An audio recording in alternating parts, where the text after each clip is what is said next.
children in their schoolrooms, women in their homes. None was to be spared the horror of total war. I want you to get your knitting out and settle down comfortably at your desks. And then I want to see just how long you can sit there with your gas masks on.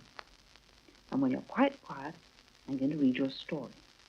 But for 8 months, all was quiet. It was the phony war. Then suddenly, on May the 10th, 1940, the Nazi High Command released its panzer columns and mobile infantry on neutral Belgium and Holland in a swift thrust towards the undefended frontiers of France.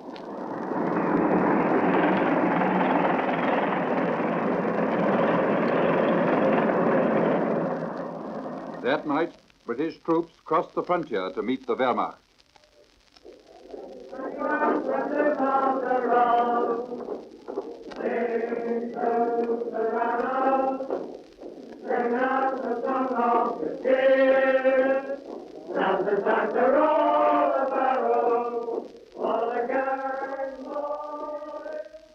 Three weeks later, the dazed and battered remnants of a gallant army had been swept to the sea. And across the Channel in Britain, a nation prayed for deliverance. Then came the Epic of Dunkirk. Units of the Home Fleet wrote a new and magnificent chapter in naval history. But the real miracle was provided by that great armada of little ships, pleasure boats, paddle steamers, rivercraft, to which J.B. Priestley paid a grateful nation's tribute. Among those paddle steamers that will never return was one that I knew well, for it was the pride of our ferry service to the Isle of Wight, none other than the good ship Gracie Field. She has paddled and churned away forever. But now, look, this little steamer, like all her brave and battered sisters, is immortal. She'll go sailing proudly down the years in the Epic of Dunkirk. And our great-grandchildren, when they learn how we began this war by snatching glory out of defeat and then swept on to victory, may also learn how the little holiday steamers made an excursion to hell and came back glorious. Now Britain stood alone, but with the knowledge that a great empire and commonwealth was ranged alongside her.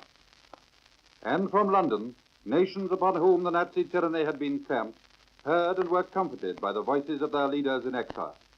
Beneš of Czechoslovakia. Lidé československý, Češi a Slováci. Queen Wilhelmina of the Netherlands. Den Schrootbennacht van de stad, benoemd tot de stad. King Håkon of Norway. Norske kvinner og menn. Det er med vemodige følelser jeg da taler til det norske. King Peter of Yugoslavia. Da živi naša mila otadžbina Jugoslavija, koja će vaskrsnuti moćnija no što ikad bila. Sikorski of Poland. Rodacy, mówię do was w kulminacyjnym punkcie sukcesów germańskich. And the voice of General de Gaulle. J'invite les chefs, les soldats, les marins, les aviateurs. And in this dark hour, Britain too found a voice to express her determination to stand firm. Let us therefore brace ourselves to our duty. So bear ourselves that if the British Empire and its Commonwealth last for 1,000 years, men will still say, this was their finest hour.